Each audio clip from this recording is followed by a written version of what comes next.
So, hello everyone, a very warm welcome to all of you for joining us tonight. And I'm Avnish, your host for this session. This event is brought to you by Biosetup Life Sciences, a hub for scientific research and learning. We are an ISO 9001 2015 certified organization committed to supporting aspiring students in life sciences through workshops, certification courses, and career counseling. We are honored to have the founder of Biosetup Life Sciences, Mr. Arvidip Das, sir, whose vision has driven our mission to elevate students' careers. And this session is a part of our webinar series at Biosetup Life Sciences. And for some of you, it's an extended part of the UK internship series, where we bring you stories that go beyond textbook, stories that stay with you and adds something valuable to your life. So today we have Soujanya Mukherjee with us. So she is a distinguished student and emerging leader in the field of law, um, currently in her third year of BA LLB honors at Burdwan University. Shojana has currently demonstrated a passion for academic excellence and a commitment to extracurricular pursuits. Throughout her academic journey, Shojana has actively participated in various EduFest exhibitions and Olympiads, securing impressive ranks and recognition. Her transition to college life marked the beginning of a prolific research career with her first research paper on intellectual property rights presented at Alia University. And since then, she has presented papers on cutting edge topics like the study of artificial intelligence and right to privacy at the Durgapur Institute of Legal Studies, and also the violence against people with disabilities at a conference in Kerala. Sojourner's scholarly contributions extend to publishing an article on challenges to Indian federalism in the context of the Indian Constitution. Her excellence in moot court competitions is notable, having ranked second in an inter-college competition held at Burdwan University. Her academic sincerity and proactive approach have been hallmarks of her educational journey. Currently, Shojana is also gaining practical experience through a corporate internship in Bangalore, where she is applying theoretical knowledge to real world scenarios. So, today she will share her insights on the importance of seizing opportunities and the value of hard work and the role of perseverance in achieving success. So, we are delighted to have her tonight. And yes, over to you, Shojana. Yeah. Hello. Hello, everyone. Am I audible? Yes, you are audible. Okay. So yeah, as Agnishta already said about about my achievements throughout till date, about my career, and obviously with hard work, with lots of determination, with perseverance, we all have our own way of pursuing and achieving things. But the key concept and the key part through which we can actually attain that particular thing is always our hard work. So yeah, obviously, a very good evening to one and all present here, and thank you for having me here today at Biosetup Life Sciences.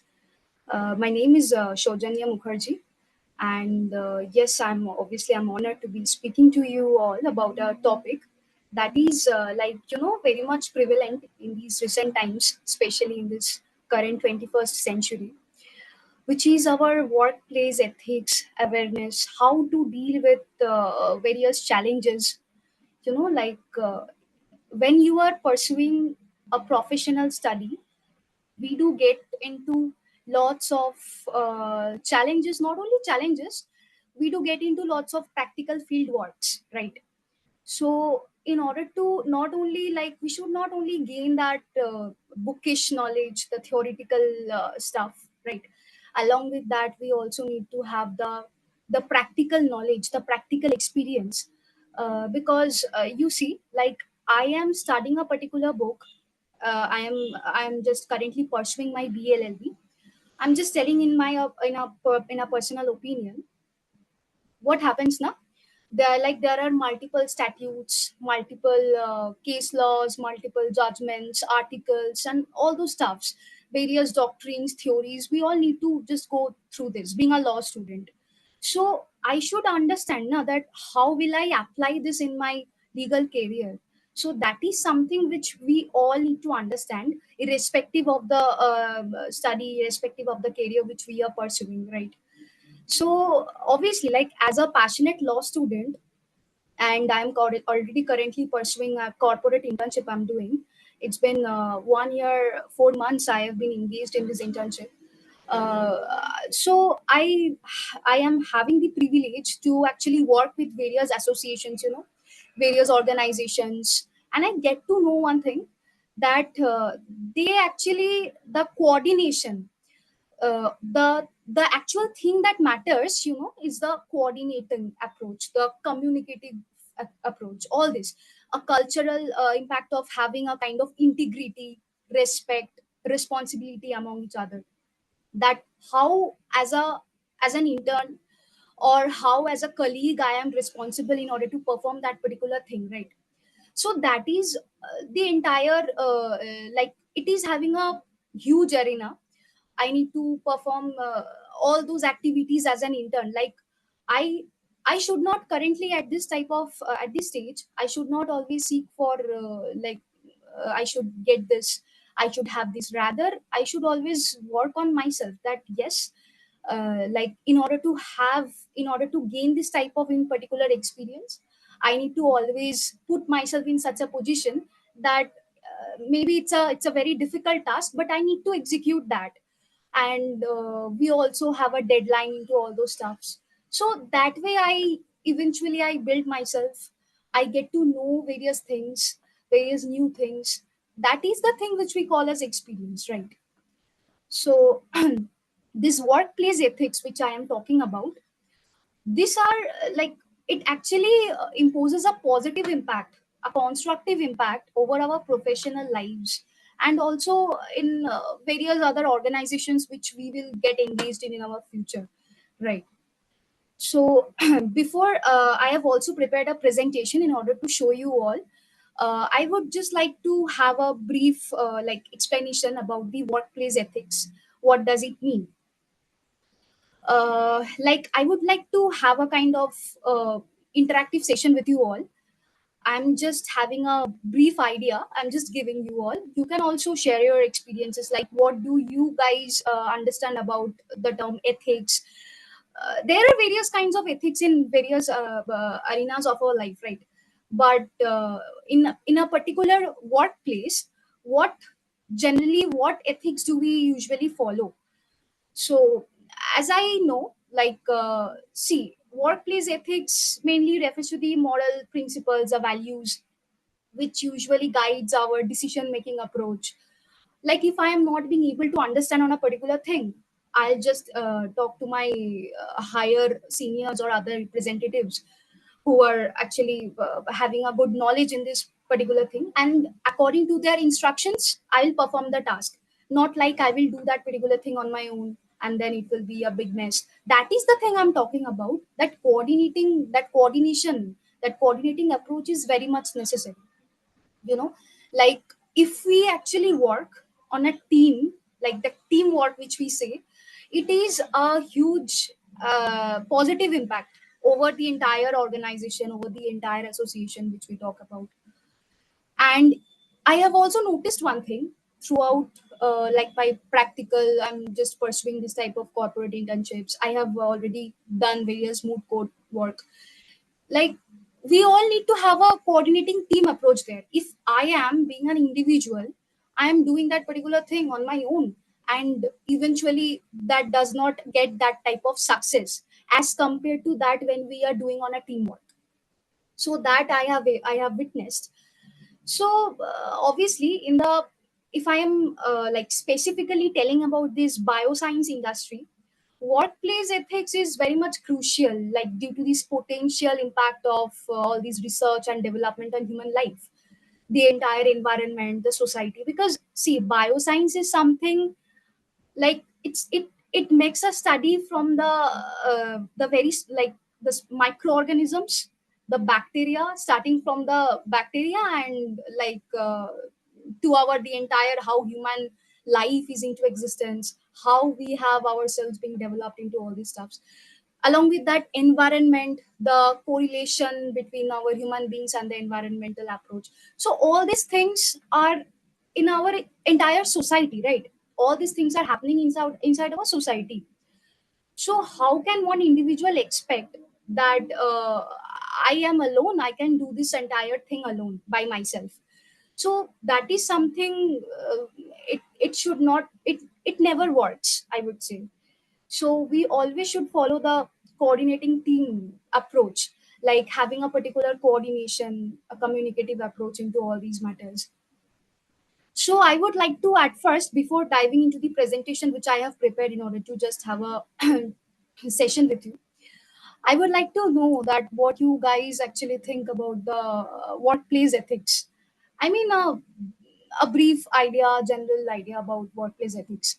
How in your work you will be like actually indulging yourself. How you will apply your ethics. Anyone?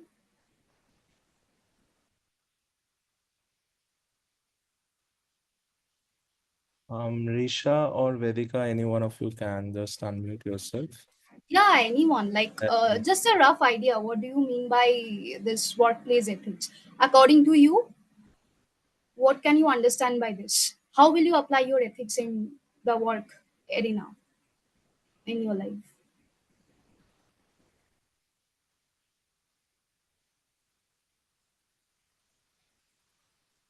This is more of an interactive session.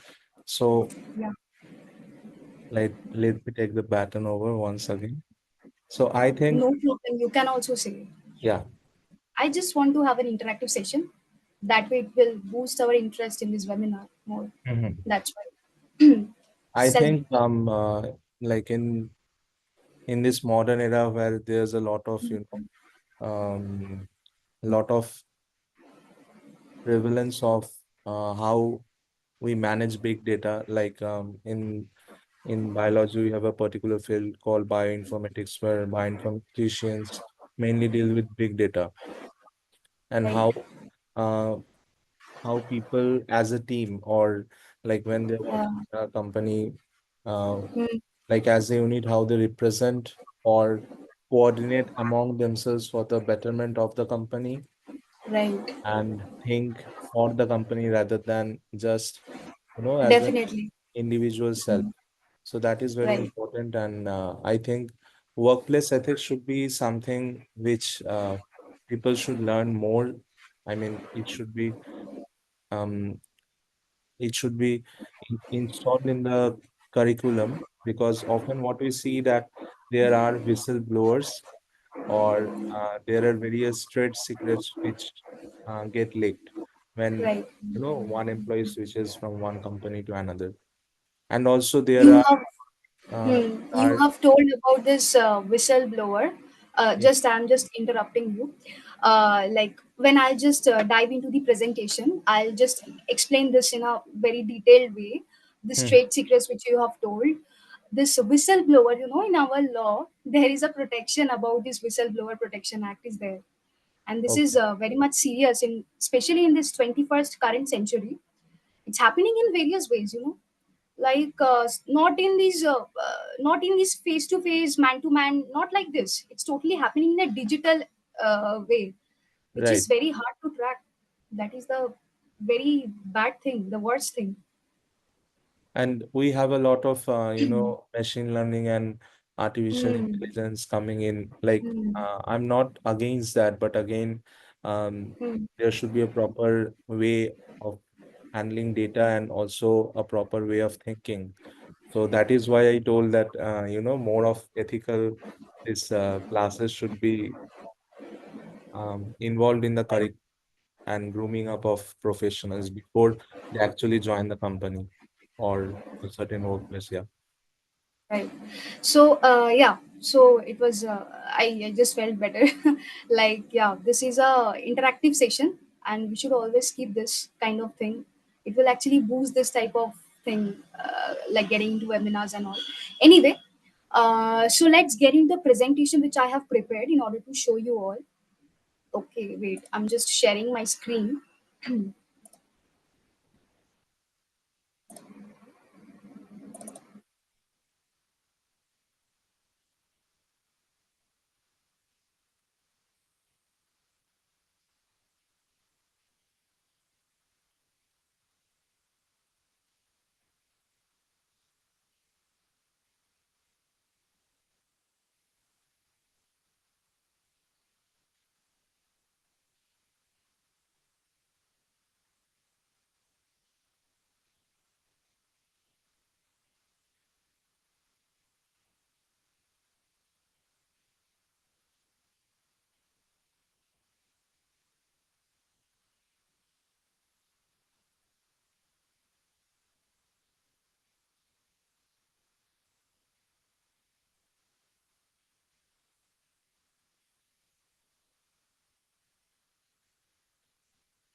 Yeah, so I hope it's visible.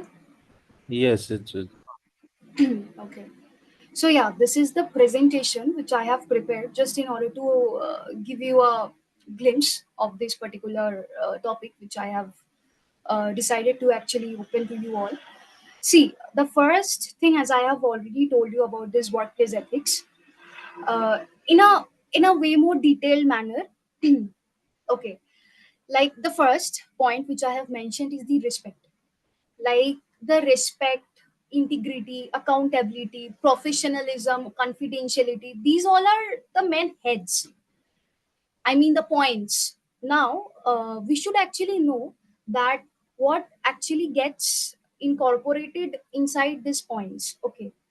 Now, the first thing is our respect. Now, whom shall we actually have that kind of respect? Whom should we give the sense of respect? See, workplace ethics, as I have already mentioned, is an entire kind of coordinating approach. So, if I treat my fellow colleagues, if I treat my seniors well, if I am having a kind of thing that okay, I should have this type of good relationship being established with this type of people, or you will often see, like as I am working in a corporate sector, it's a company, and the company is getting, like the company is having link with multiple corporate sectors like this, like huge associations, big associations, big organizations. They all are having this type of, this sense of uh, like respect among them. They're having this type of good relationship, good professional relationship between them. So what happens, like uh, either one, like either us or with our other associations with which we are engaged in, our companies engaged in, we do get this type of benefit, like in the entire workplace area, that type of benefit we get, that kind of uh, like that kind of professional approach, that sense of dignity. um, we often do get that on a, like on a very positive manner. This helps us to actually gain our uh, like having a good working capability with each other. And also what happens, like particularly as I am like pursuing my studies in law, I am currently working there as an intern. What happens now, after I complete my law, then it will be actually easier for me. It will be like it will be more like it will be easier for me to get good more experiences. Or you can also say that I will be working in some better area. So all this actually increases, what I am trying to say is that all this actually increases our ranking levels. Like as we already say, like that charity begins at home, right? So just like that, uh, from a very small place, we always get to have the thing in a greater place, right? So without having that kind of respect, that kind of integrity among my colleagues, among my fellow seniors, and my CEO or whosoever it is highly not possible to have maintained that kind of relationship with each other, to have gained that workplace area benefit, right? To have gained that kind of better experience in my workplace arena. So all these things matters. Okay. Now if I'm just coming to the next point, which is the integrity. Integrity basically means I should have faithfulness, I should have honesty in my work, right? I should have that kind of accountability on myself. I should build that kind of transparency, like between me and my colleagues there won't be any kind of confidentiality prevailing. Rather, like I would try to say this type of this as this confidentiality, I have also mentioned in my fifth point. See, in our law, what happens, like when we enter into a kind of agreement or any kind of enforceable contract, okay, there are point in our deed it's mentioned which is known as a confidential statement. It's a confidential statement, and we should not disclose it to the third party. Okay, so this is the thing, like I am always liable, I am always accountable, I should always maintain the transparency with my fellow seniors, with my fellow colleagues, right? So these type of things should always prevail between us. As soon as we are indulging ourselves with some other associations, we should always maintain that kind of confidentiality, that I am like, for example, if I'm having an agreement with some second party, this particular agreement on any particular subject matter, I should always have this type of thing within myself. Also, it has also been mentioned in our deed that I should not disclose this thing with any third party. All this type of things always comes from what? Comes from the beginning of transparency, that sense of inbuilt transparency, that sense of you can say the accountability we should hold. Always we should be liable with the work we are engaged in, right? Next is our accountability. Like definitely, if my senior is telling that you need to do this by today itself, this is the deadline for it, I am accountable for this type of thing to be done by this particular deadline, right? So this particular sense of accountability we should always have within ourselves, right? Like, if I am able to take the responsibility from now onwards, after I actually start working, after I will become a particular like I'll hold a particular position into work, especially in this professional field, what happens, that sense of responsibility within me will increase more with time, in order to like, it will enable me to take greater decisions. Like, okay, this is a good decision I'm taking in my work field, this can work. This is the thing which accountability always helps us to do. Next is our professionalism. As I have already mentioned, is your professional ethics part. Like in our law, we also study our entire subject, which is our professional ethics.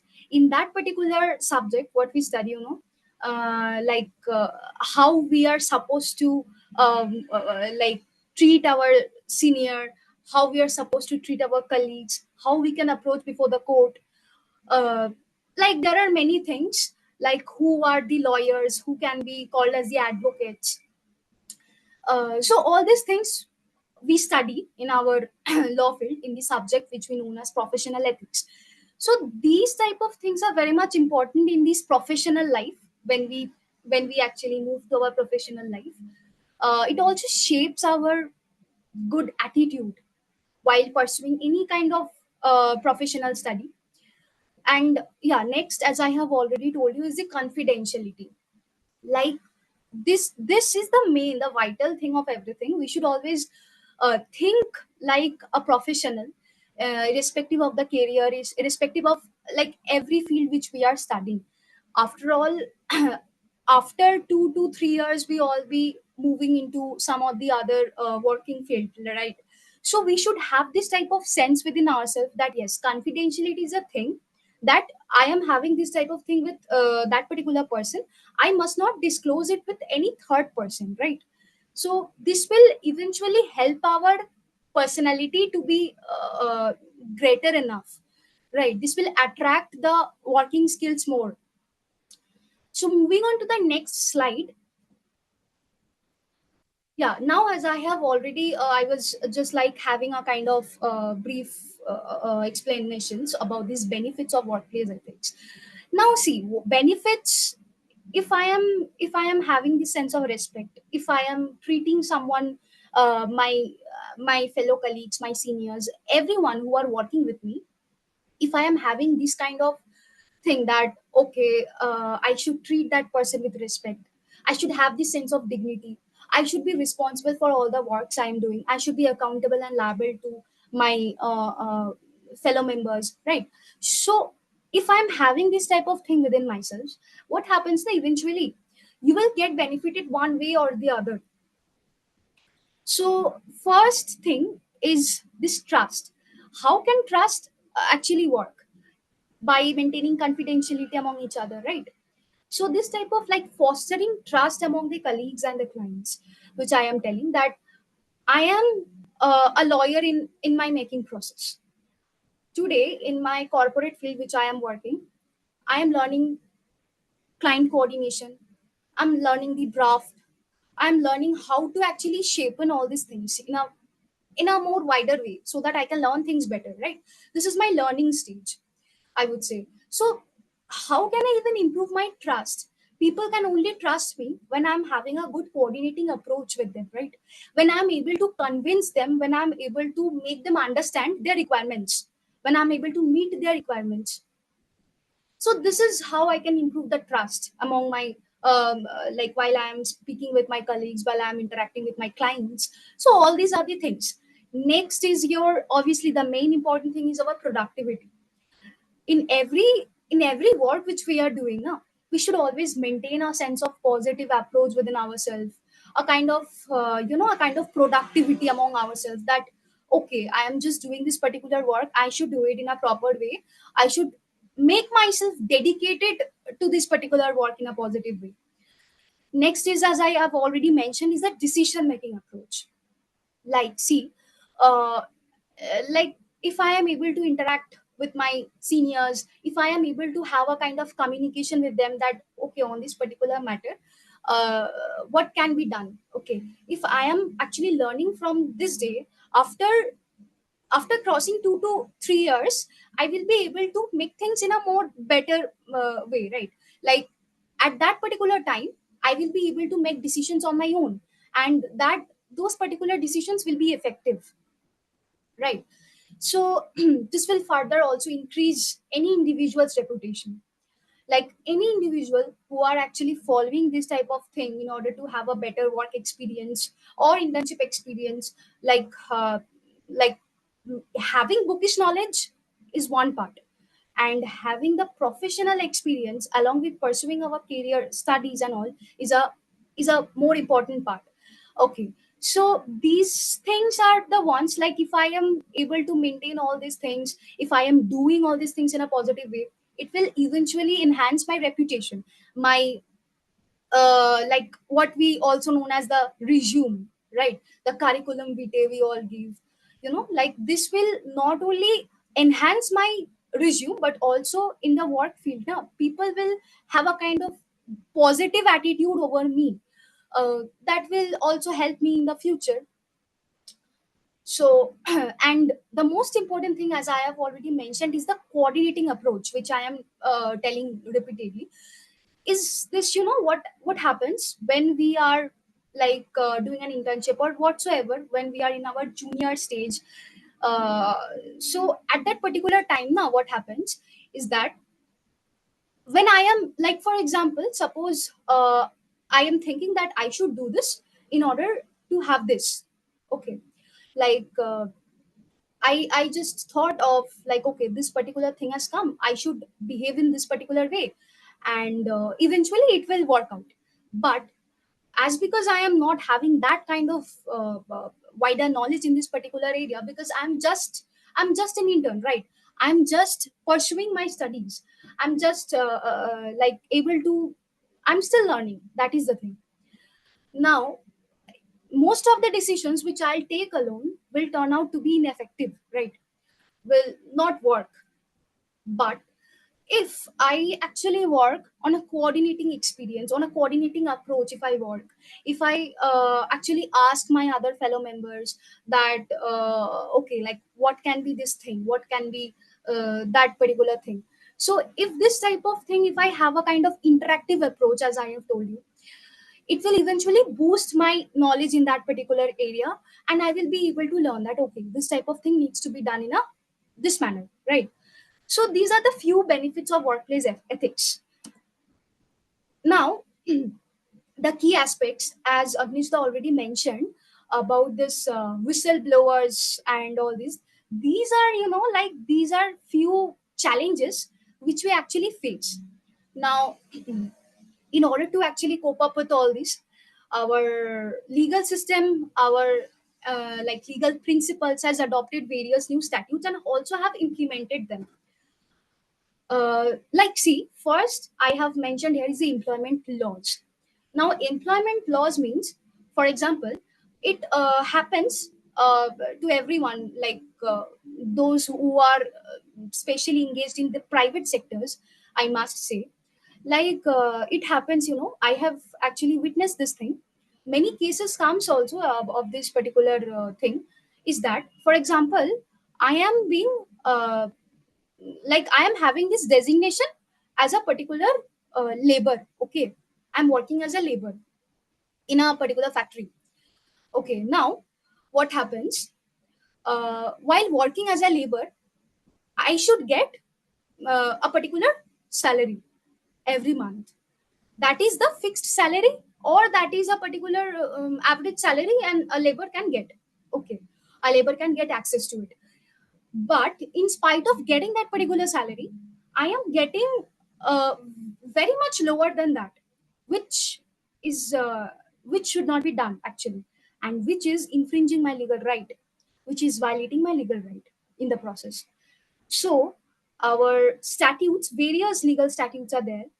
I'm just naming some of them, like the Workmen Compensation Act of 1923, labor and industrial law, industrial dispute bill. All these things have been passed in order to protect the rights of those sections who are highly either non-privileged, or who are actually facing various challenges, who are not being that privileged enough. Okay, so these are the few employment laws. Coming to the workplace safety. Workplace safety, this is not only for men. This also applies to women as well. And see, like, women and children are considered to be the weaker sections of our society. It's very sometimes it can be a kind of, like, you can say it's being harsh over women and children, that why they are considered as weaker sections of the society. But there are few biological stuff, the distinctions has made on the biological stuff, the distinctions has made on various other field works. So yeah, women and children are treated as a weaker sections of the society, apart from the unprivileged section of our society. They are already there, like the SC, ST, OBC, other unprivileged sections. Along with that, women and children are considered to be of weaker sections in our society, and they are also treated with, like, special laws are made for them. Okay, especially in the workplace area, one of the important landmark judgments, I'm just telling you, was named as Vishakha versus State of Rajasthan. This is a particular case law. Okay, in this particular case, what happens, like, the women is subjected to sexual harassment. So these particular thing, after, like, this is a particular thing which a particular case law has been made, and we are studying all that. But if we actually go on the real life, we can experience more of it. Like, we can actually witness, we can already, like, being as a woman, I'm telling, we can notice various such type of things which are happening around us, right? uh, we are being a victim of it. So all these type of things are there. So for that, various statutes have been made in order to have a legal awareness that, uh, if we are if we are being suffering with all this, if we are having a trouble into all this, we shall do the necessary legal compliance in order to proceed with the same, right? Next is our data protection. As I have told you, that data protection, as Agnishta already mentioned, that artificial intelligence, this machine learning. I have already presented a research paper on this um, last year. Not last year, it was in the year 2023.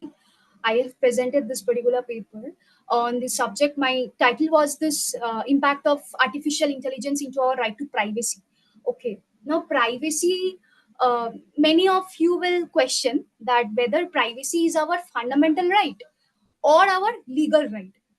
There lies a difference between fundamental right and a legal right. Okay, fundamental rights are those, if our fundamental right gets infringed, we can approach before the High Court or Supreme Court, as mentioned under our Article 32 and 226.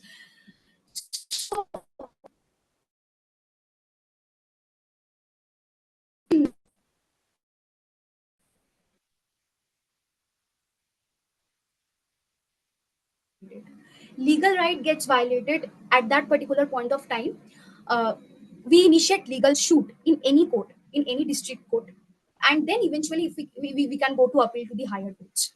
Okay, this is a basic difference.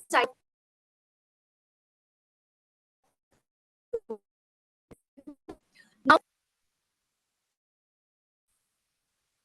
right, equality and equal protection, equality before law, equal protection of law, and it has been continued till writs. Okay, so all these type of things are there, which includes this our fundamental rights. Now my question was whether this right to privacy falls under this ambit of fundamental right or our legal right. Okay, now as I was saying that privacy is considered to be a part of our fundamental right. Okay, according to Article 21 of our Constitution, Article 21, this along with right to life and personal liberty, right to privacy has also been incorporated. Okay. There was a famous case of justice case, Puttaswamy versus Union of India. In that particular case, what happens? This right to privacy of an individual gets infringed, and he filed a writ petition to the High Court. So that went to appeal to the Supreme Court. Anyway, so right to privacy includes gets included incorporated under our Article 21 of the Constitution. Okay. Now I was telling that this data protection, how is this link considered to be a like a kind of major threat to privacy?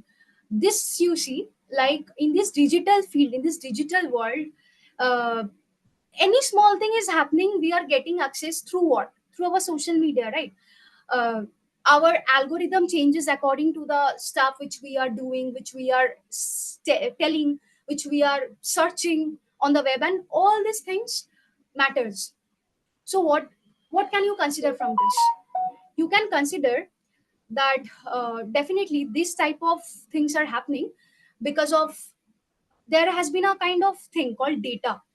This data, what happens now, this type of, when we are actually telling, saying, speaking, we are searching any kind of thing over the web, over all these things, what happens, we unknowingly we are actually giving our data to those particular persons who are actually accessing these stuffs and changing our algorithms accordingly, right? So obviously, which means that there has been an infringement of privacy here, right? Every now and then, when we are actually going through any kind of media or whatsoever, you will get to know one thing, you will get to see one thing, that they asks that allow media to access this, allow Facebook to access your media, allow this to access this, all this type of things. What happens now, once we are allowing this thing, then automatically that particular social media is uh, able to access our entire gallery, is able to access our entire stuff which we are giving them access, right?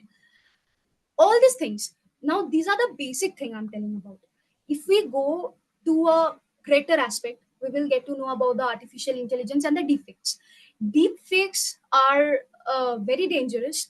Like you won't be able to get that from where all these type of all those sorts of pictures, maybe like full of vulgarity and everything. It will entirely like put you to a big like trouble, like all these things. So all these things happen due to what? Due to this digital development. I won't say that digital development is bad, it's leading to a like worsening impact, I won't say that. But I just want to actually say in this particular stuff that mm, like the more we are actually getting into this digital media, the more we are losing ourselves in the process. People are getting addicted to that particular thing one way or the other. Attention spans are reducing with days. So all these things are happening. So these are the things which I would like to tell about the data protection and privacy concerns. Next is our intellectual property. Now intellectual property, as I have Agnishta also mentioned previously about the trade secrets, there is a huge part about the intellectual property. I'll get into this later. I have also made the presentation regarding this. And obviously, as I have mentioned, that complying with the necessary law or legal principles, we will be able to organize our own stuff in a better way. Okay, moving to next slide. As I have told you that IPR means this intellectual property rights. Okay, now IPR is having a kind of interrelation between this IPR and bioscience. There lies an interrelation approach between them. Now, see, at first I would like to tell, what do you know by what is the meaning of IPR? Okay, this intellectual property rights, what does it stands for? See, intellectual property rights generally refers to the intellectual creation of a particular person, you see, which means that, for example, uh, as Agnishda has already mentioned, that I have already article I have published. I am writing this particular article by my own. This is a particular intellectual creation of mine. Okay.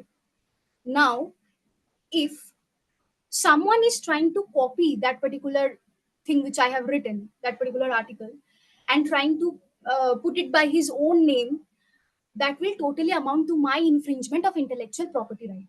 That will eventually lead to my violation of legal right? So there are various aspects of intellectual property rights. Many of you have already listened about the term known as copyright, patent, trademark, trade secret, geographical designs. All these type of things falls under the ambit of IPR itself. Okay.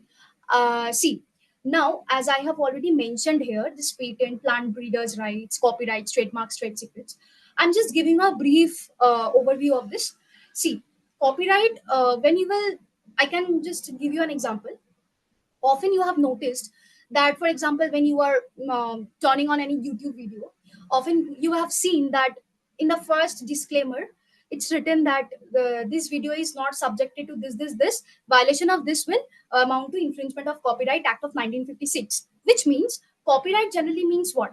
If I am uh, if I am creating a particular video over something or the other, if I am if I am like singing a nice song, presenting to everyone, if I am presenting a dance, like any kind of creativity I'm doing, if I am drawing or painting, what happens, uh, like all this type of things get included under the ambit of copyright itself. If anybody tries to like what a particular funny video I have, for example, if I have like just I have put the funny video over the YouTube, if somebody is trying to actually put that particular funny video of mine into his channel, that will amount to infringement of copyright of mine.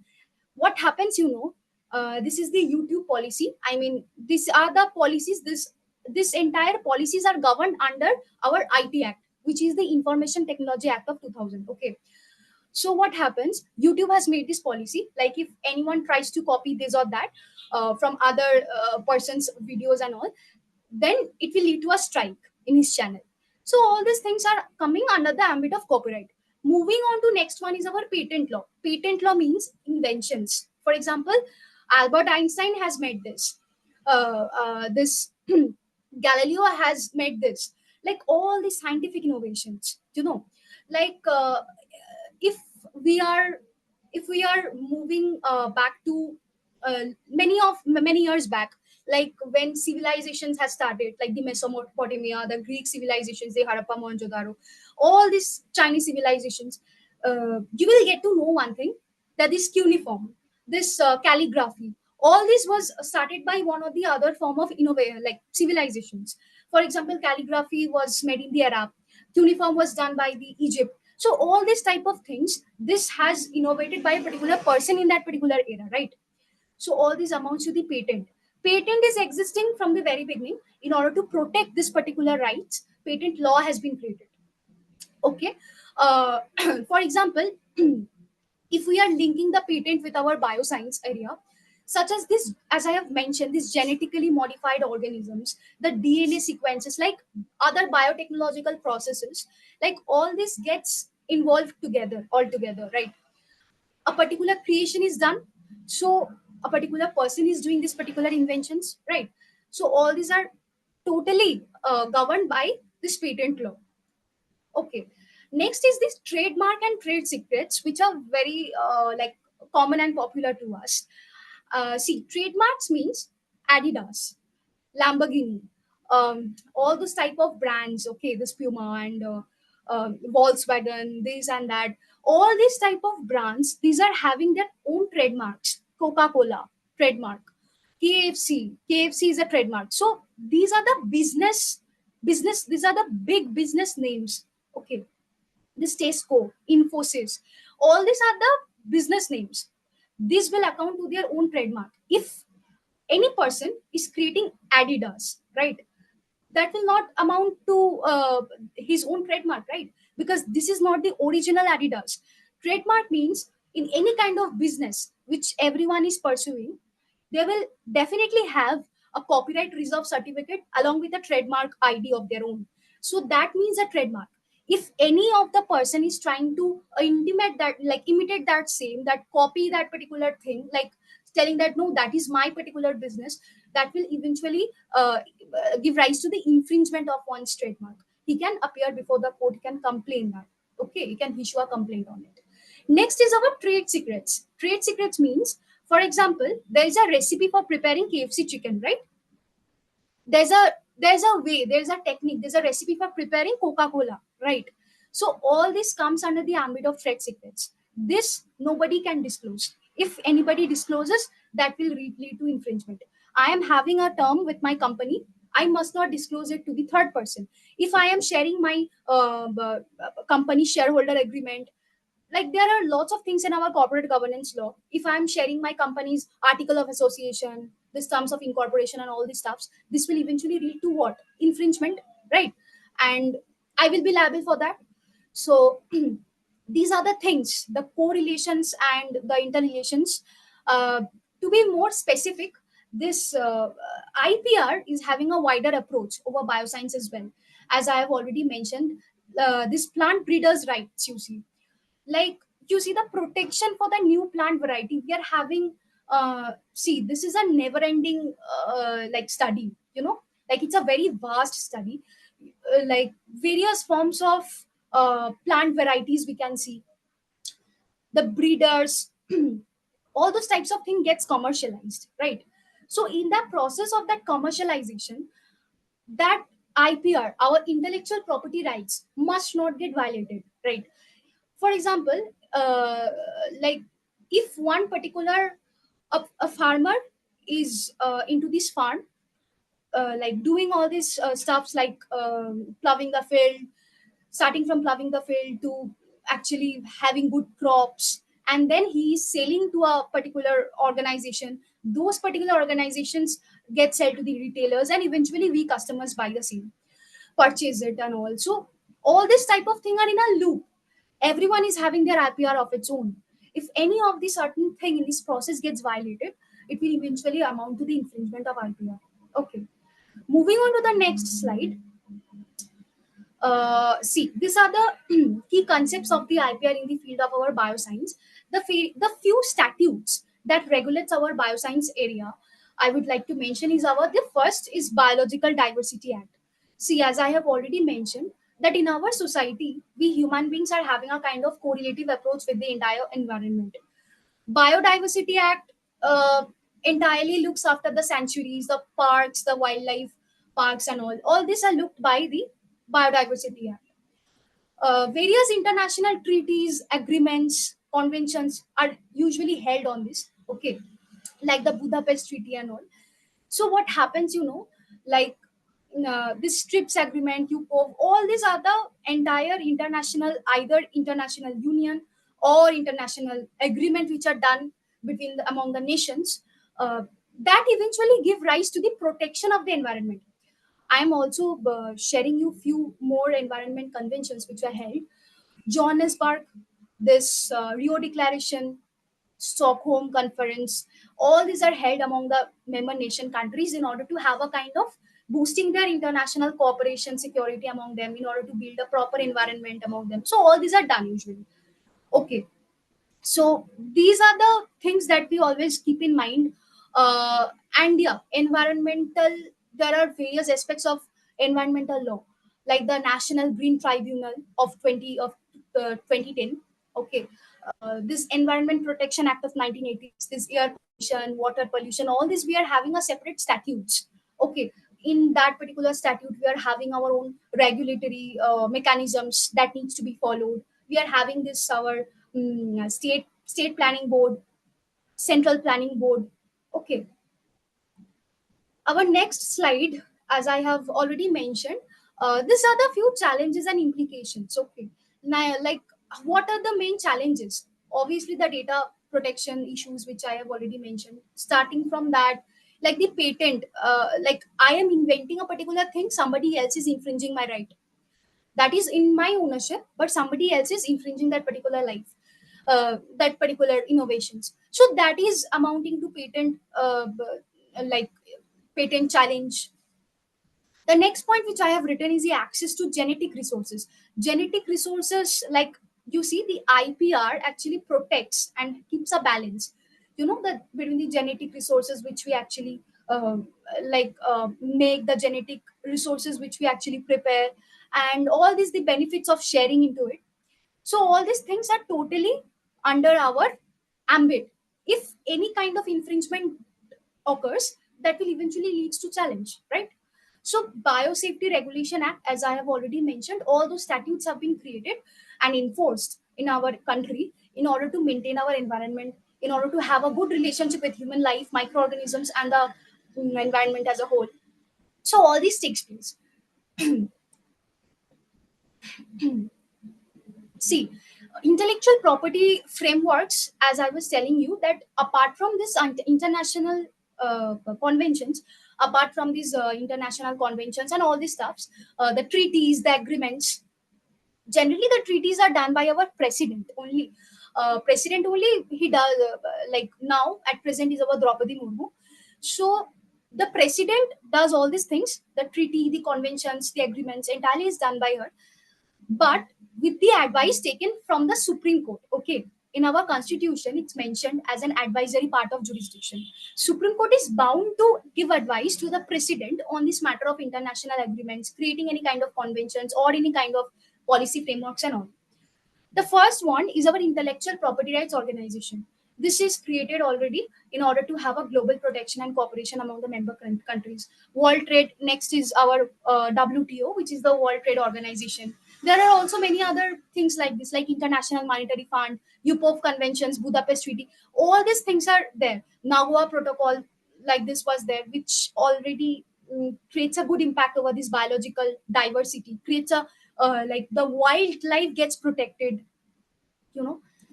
Then, as like moving on to the next slide, the statutes, as I have already mentioned, Biological Diversity Act, various environmental statutes are there, Patent Act, biosafety regulations have been created, plant variety, this breeding and stuff, all these things are there. Okay, now, yeah, as I was telling, this international agreements, many countries take part in it, many countries don't. Okay, like India is a part of these agreements which I have mentioned. Like you can see this Nagoya Protocol, this conventions on biological diversity, all this India has been a part of it. Okay, this Cartagena Protocol, international treaty on various plant and genetic resources. Okay, these are done by our various innovative scientists who are in the field of research. Yeah, so moving on to our conclusion, uh, I would like to like conclude over all these things. Like, see, I have mentioned two vital aspects in this particular webinar. One is our workplace ethics. Another one is our how IPR is having a correlation with our bioscience area, and what are the possible statutes which like our bioscience is having that kind of, like, in order to have protection to our infringement, what kind of statutes are there in order to like cope up with the same, right? In order to, like, if our right gets infringed, we can appear before the court, we can file a complaint, right? We can issue a legal notice for the same, we can have this type of protection from the court itself. So all these things I have mentioned you in detail. Now, as I have reached to the conclusion of this particular presentation which I have made, uh, like, see, this entire statutes, this innovations, this workplace ethics, all this eventually helps us to have a kind of good proper working experience. It helps to have a proper various fields of benefit approach within ourselves. And coming to the field of this correlation establishing between the IPR and the bioscience, it helps to protect our biodiversity. It ensures safety among everyone. Okay, it protects the innovations. It facilitates the trade to a larger extent. That's why the WTO, this World Trade Organization, so all this has been created. So all these are there. Okay, so yeah, that's all I have. Like this was the actually presentation which I have prepared in order to show you all. So if you guys are having any kind of question, you can ask, because as I have already told you, this is an entire interactive session. Okay, so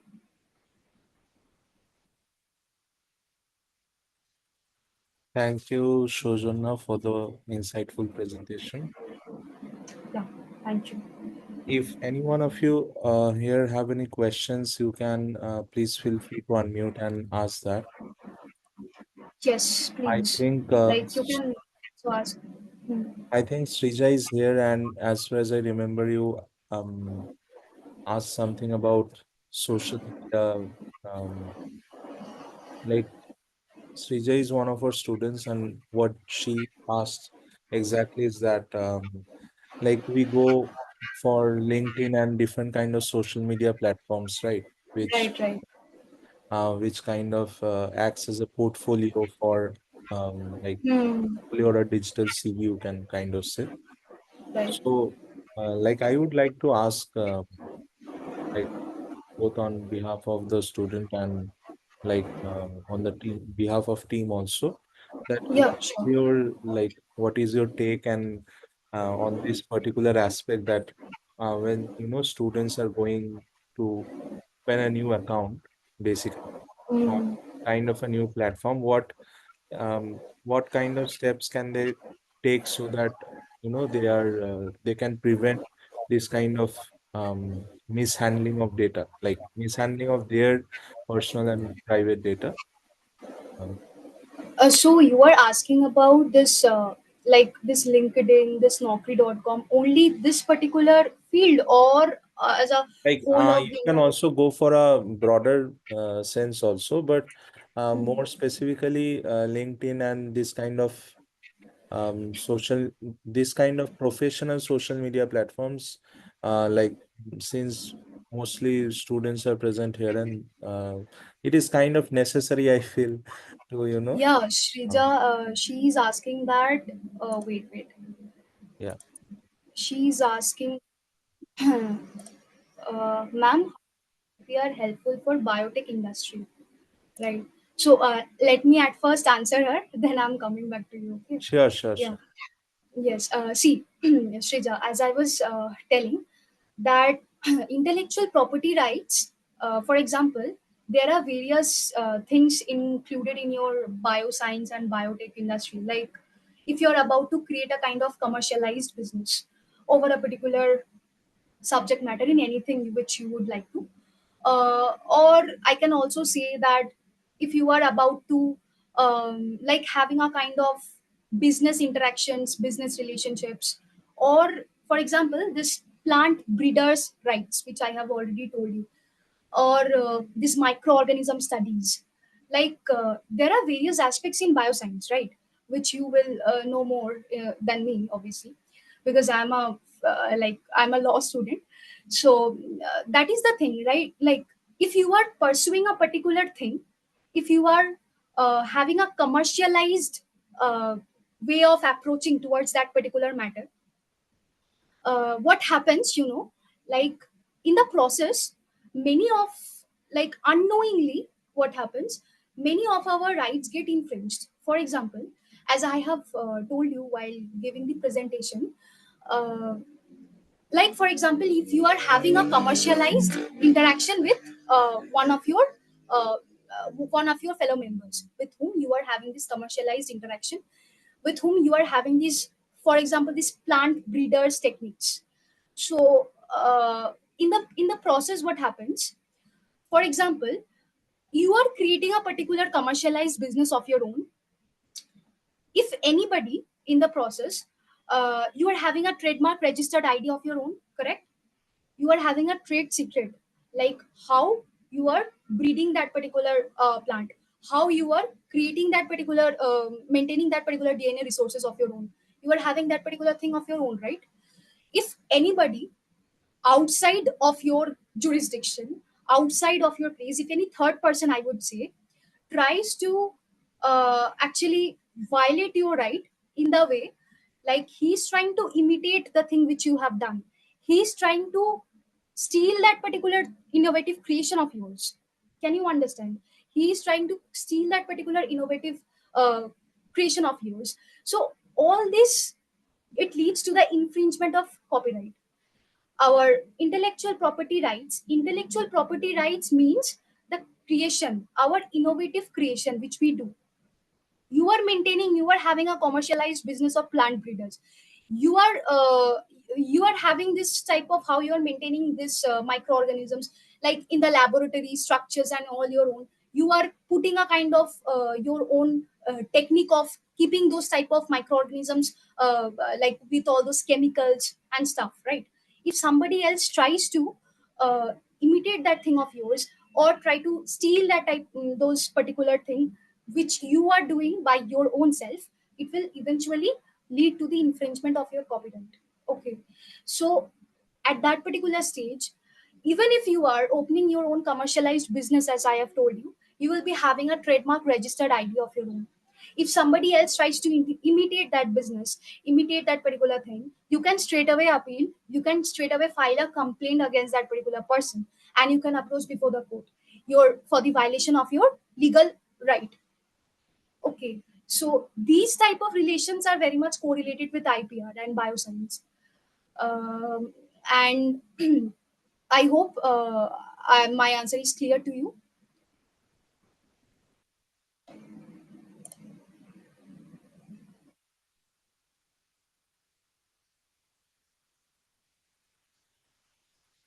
Is the process of filing for trademark? No, no, it's not difficult. At first, I'm telling you the process. Okay, the practical process. Number one, you need to consult an advocate for the same, that my trademark has been infringed or my trade secret has been infringed whatsoever. The advocate will prepare the draft as per your statements. That is a legal notice that you will give to the person who has infringed your right. Fine. If that person is like showing to that, okay, I have done this mistake, I have done this wrongful act, okay, he will be like he will be bound to give you some sort of compensation, because this is of a civil nature. Okay, there are two aspects of our law, one is the civil, another one is a criminal. In the civil portion, what happens, this either we are able to get the compensation. Okay, there are two types of thing. Again, I'm getting into law anyway. Like there are two types of damages. Here damages means not injury, damages. Here damages in our legal aspect, it means compensation. Okay, now there are two types of damages in our civil law. IPR is a civil aspect. Okay, so liquidated damages are the ones when there has been an infringement of contract, like you are having an agreement with that particular person in the business or anything, he has infringed it. So according to the contract, in that particular deed, or like always it will mention that infringement of contract, it will amount to this particular sum of money to be given by the opposite party. Okay, similarly in this IPR, it will amount to the unliquidated damages, like any other person is trying to imitate that thing of yours. Then after receiving that legal notice, when that person will receive that legal notice, he will be bound to uh, like give a particular compensation to you. If in that particular legal notice process it gets cleared, it's done. If the person is not enough responsive or communicative after, even after receiving the legal notice, then you can approach the court, you can file the complaint there. Thereafter the hearing process gets started. Okay, now there are various other aspects, like if it's factory, if it's a factory related, then it can go to the labor and industrial law, where we are having a quasi judicial authority. If it's a normal civil aspect, then we can get to the traditional courts, like the hearings and stuff gets into the process. Okay, there are two stuff. One is the traditional court, another one is the administrative tribunal. Okay, so this entirely depends on the case which you have, but it's not a difficult process. Okay, if the problem gets solved by giving the legal notice, then it's fine. If the problem does not get solved, then you can approach by filing the complaint before the court. After that, the court will pass a hearing date, and where that the person needs to appear. This way, the entire process gets started. Okay, eventually you will the court will amount a bigger compensation to that particular person, like something around 1,000 or lakhs, depending on the evaluation of the property over which the infringement has occurred. Okay, so this is the process. Any more questions? uh how many years? See, traditional courts take a huge time, to be very honest, because currently I am pursuing law. I'm in this field for, I've been studying, I'm pursuing in this third year. And also, like, I am being engaged in the corporate internships. To be very honest, consumer court takes 6 months to 1 year to get disposed of. And if you get into the civil aspect, it takes minimum 2 years time. However, if you are able to approach before the administrative tribunal, as I have mentioned, that if it's a factory dispute or an industrial dispute, you are having an industry, your industry, your industry trademark you have got infringed, you can then appear before the administrative tribunal. Administrative tribunal are the quasi judicial authority, as I have told you, which means that it is unlike these traditional courts. It takes small amount of time, like lesser number of delays. Amount is very less, and like specialized person sits there, and they go for the negotiation. Got it? So normally in traditional courts, it takes nearly 2 years. But if you approach to the administrative tribunal, hardly by 8 months to 1 year, it will get disposed of. Like this, it happens. Okay.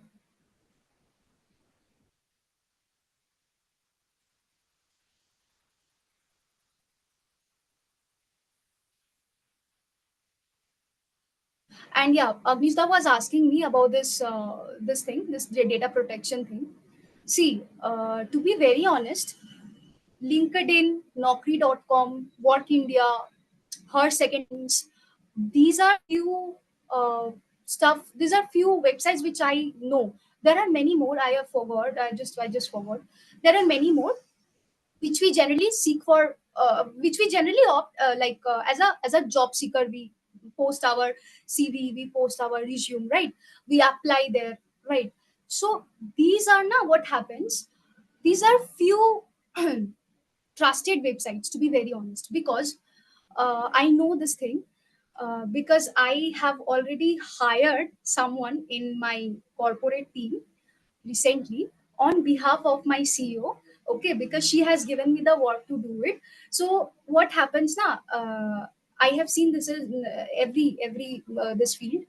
What happens is that if you are a job recruiter, okay, not a job seeker, if you are a job recruiter, what happens is that, uh, first they will ask you to have the subscription. Okay, and then the entire process gets started. You will apply for, like, you will get your ID as there as a job recruiter. Now I am applying there as a job seeker. Okay, now what happens, uh, if I am, like, for example, there is a job post called as executive assistant. Okay, job post is there. I am, I have created my profile on that. For example, let's say, on Naukri.com, I have created my profile on executive assistant position. Okay, I want to get hired as an executive assistant, right? Or my qualifications, like, they want your CV to be uploaded there. They want your qualifications which you have achieved, which you are having there. Okay, I'm having that qualifications. Now the recruiter, those who are the job recruiter, they are posting, like, their own job requirements, right? So one or the other way, you can see that if anybody has posted for executive assistant, and if I am having my profile as a job seeker, that I want to get hired as an executive assistant, eventually that particular thing will come up on my page, right? So this particular thing, we can say that yes, somewhere or the other, our data, like already, if I am allowing myself, if I am allowing Facebook, allow Facebook to access your media, this, I am clicking this allow, then only I am giving this permission, right? Now you can say without giving this permission we can't even get proper access to it. This is the strategy of those that Mark Zuckerberg and all those stuffs who are there. Okay, so these are the things. There are various other like platforms who are not like those, which are not at all trustworthy. Okay, but what happens now?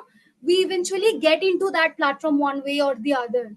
So these are very much not secure.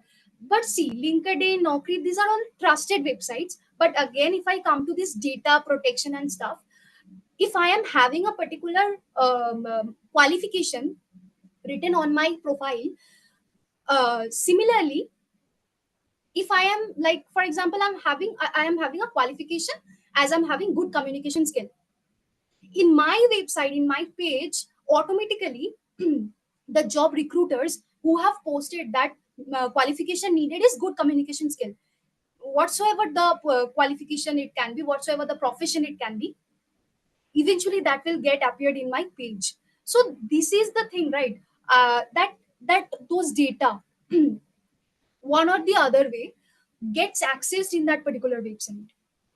I am logging in that particular website, I am giving my consent that okay, you can access to my data, yes or no. That is the implied consent. That is the implied consent. Somewhere in some websites you will see, in some social media platforms you can see this all these terms and conditions written. Lastly it's written that I agree. Okay, I agree or I don't. Without going through the terms and conditions in detail, often what we do is that we click on the I agree. Often I can also give you one example, as because I am also engaged in all these research fields. Because while doing all these research papers and articles, we need to go through various websites. More than books, we are being more dependent over the websites. I can definitely tell you this. So what happens, I am clicking one particular website, and before showing that study material, now what it's showing is that accept all cookies, don't accept all cookies. I need to accept all cookies in order to see that study material, otherwise I can't. These are the things we are impliedly giving our consent that yes, you can have access to our data. Now honestly, uh, Information Technology Act of 2000, all these statutes have been created. There has been a case, I remember, Shreya Shingal versus Union of India. All these cases are there, all these statutes are there that have been implemented, judgment has been passed. But still, somewhere in every corner of our world we can see that data protection, violation of legal right, infringement, and all these stuffs are taking place in one way or the other, right? So there is technically, I can say one thing, that if you want to get rid of all these problems and difficulties and all these stuffs, I can tell one thing, which is uh, you should be at first like having this ordinary sense of knowledge that okay, these are the terms and conditions mentioned, I need to go through this in detail in this website, and then I can click this I agree stuff. uh, okay, these are the things which may lead to this kind of danger in the near future. uh, so all these things which, like, we are having a like general access to it, we should always think twice before getting into it, that if you are having a general access to it, then there must be something that will eventually lead to our data infringement. I don't know you guys have noticed this or not, but I can say one thing, like it's not about the searching thing on web. If you are talking with some other person, your phone is beside you, uh, like in an off mode. Okay, it's not in an on condition and stuff. But when you will open that your website, your social media and stuff, any keywords, your phone will capture that and will show you all those things in that particular way. So then I can tell you that like we cannot live without our mobile phones, right? We cannot live without our social media gadgets. That's practically not possible in this era, right? Because we are all this, we are having access with our digital platforms and all. So these are the things which are genuinely, these are a great like it's a big difficulty for us. And you can also see one thing I have noticed, these are, I'm telling, I'm from my own personal experiences. WhatsApp, it's written end-to-end encryption, security, this and this. You write a particular thing on WhatsApp with any person you are chatting with or whatsoever, chat GPT, whatever it is, then you will get to know one thing, a particular keyword. For example, if I'm writing Mintra, if I'm then scrolling, the next time I'm just scrolling the Facebook, I will get to have the suggestions of Mintra over my Facebook. What does this mean? But it's already written that end-to-end encryption. Have you ever thought about that? So these are the things which we need to actually maintain within ourselves. We should actually be well aware of the things, that anything which we are getting generally access of is not something which is always good. We should always understand, we should always think with our ordinary knowledge that okay, this should be done and this should not be done. uh, these are the things, because in this digital era, various new legal statutes will arise, will get adopted, will get implemented, because crime rates are more due to all these digital advances, isn't it? So these are the things. That's it. So yeah, any more questions or any more queries? Thank you for the detailed answer, Shojana. So yeah, Yeah. I also agree on that, that there are multiple platforms, but the legal systems of different nations are also working. So it's like today in this modern era of digitization and networking, we have to join some platform at one time or the other. And like it's like if we are well aware on our side, and Yes. also we are dealing with the data in a proper manner, I think it won't be a big issue, at least to give a try to some of the platforms. uh, Yeah. yeah, so that was a well interactive session, and I think we do not have any more questions as of now. Yeah. So it's already yeah. Yeah, it's already 9:30. Okay, so thank you, Shojana, for being here and enlightening well aspects. You beautifully actually, demonstrated the workplace ethics and also Yes. the industry academia collaboration, since you are a current student and also have a diverse experience of the industry side also. Yeah. So thank you everyone Thank for you. joining, and thank you, Shojana, for being here. It was a great Thank you. experience. Thank Yeah, it was a nice experience to have an interactive session with you all as well. Yeah. Thank you. So I'm leaving the meeting now. Yeah, sure.